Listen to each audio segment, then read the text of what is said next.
Superflu.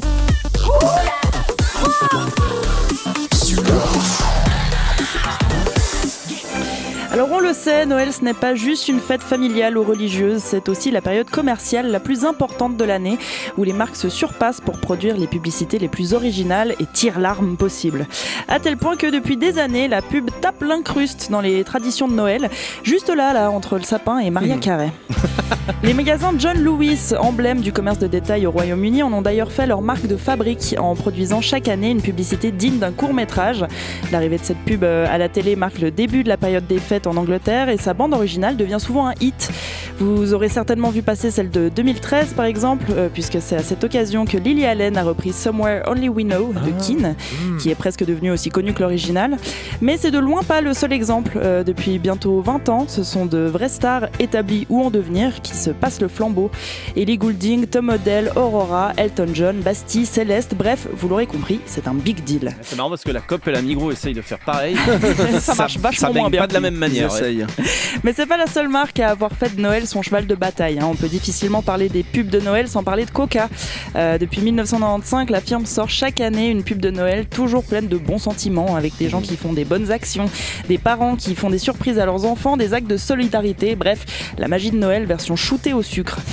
Et il y a quelques jours, ça y est, Noël peut commencer. La pub de Noël Coca 2024 est sortie et elle est nulle. Voilà. Gros fail pour Coca qui a voulu gagner du temps et de l'argent en produisant sa pub par intelligence artificielle. Et ben ouais, d'un coup ça perd tout son charme. Les internautes la trouvent froide, sans âme. Certains interprètent ça comme un signe que Coca n'en a plus rien à foutre de ses clients. Bref, forcément, quand on n'a plus les yeux embués par l'émotion, on voit vachement mieux la multinationale, symbole même du capitalisme, qui se fait de la thune sur le dos de notre cholestérol, derrière les lunettes du Père Noël.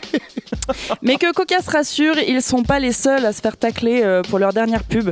La marque automobile Jaguar aussi fait bien parler d'elle ces derniers jours sur les réseaux. Après avoir annoncé une transition vers le 100% électrique, la firme a sorti un premier teaser qui ne plaît pas à tout le monde. Nouveau logo, nouvelle identité et pourquoi pas une nouvelle clientèle. C'est en tout cas ce que semble viser cette pub en proposant une espèce de défilé de mode rétro-futuriste avec 8 modèles monstres stylish de tout âge, toute morphologie et de toute couleur de peau. Le tout avec des vêtements hyper colorés et des styles androgynes. On va pas se mentir, ça fait un peu pub Benetton. Avec les slogans ancrés, l'exubérant, vivez avec éclat, effacez l'ordinaire, brisez les moules et enfin ne copiez rien. Jaguar annonce la couleur avant même de dévoiler sa voiture qui n'apparaît à aucun moment du clip. C'est ça, il n'y a pas de bagnole.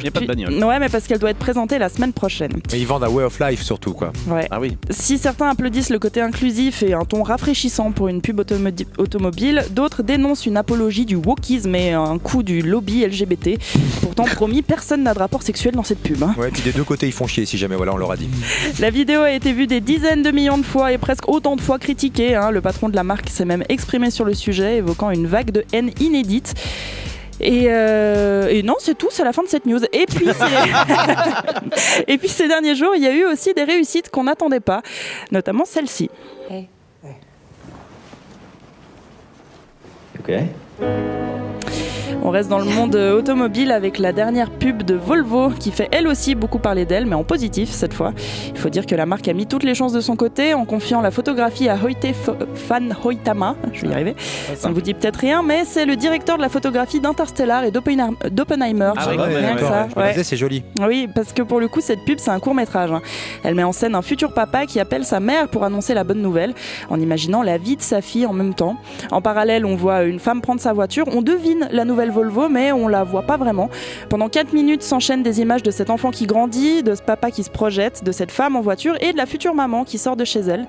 Tout ça pour que la pub se termine au moment où la voiture s'apprête à percuter la femme enceinte, mais s'arrête pile au bon moment grâce à la technologie de sécurité du modèle. Wow. Une réussite applaudie quasiment unanimement sur les réseaux sociaux et c'est assez rare pour être relevé. Comme quoi, bien que les gens regardent de moins en moins la télé, ils sont toujours aussi attachés aux pubs et aux traditions qui les entourent.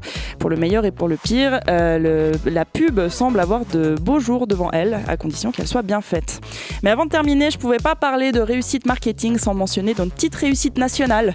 La pub a déjà quelques mois, mais il fallait quand même que je la cite, parce que la Suisse n'est pas en reste niveau pub. Et je ne parle pas d'une énième pub pour Swiss Tourism. On a l'habitude de voir des stars comme Federer, Robert De Niro ou Anna Tawai vanter les mérites de notre beau pays. Non, je vous parle de la dernière pub Migros qui s'est offert Mr Bean en chair et en os pour promouvoir son chocolat et en profiter pour se payer la tronche de Lindt par la même occasion. C'est cadeau pour celles et ceux qui nous suivent en vidéo. Pour les autres, il faudra regarder le replay sur Fly RTS. Attention, je balance. Ah, il fait rire, lui, il est drôle.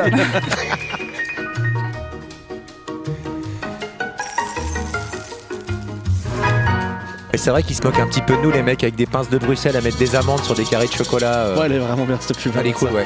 Mais elle limite la pub Lindt en disant qu'eux ils sont mieux, quoi. Puis il y a une petite ref aussi au chocolat Dubaï. Oui. Ah ouais, oui. Espèce d'aberration. Voilà. Chocolat central à la.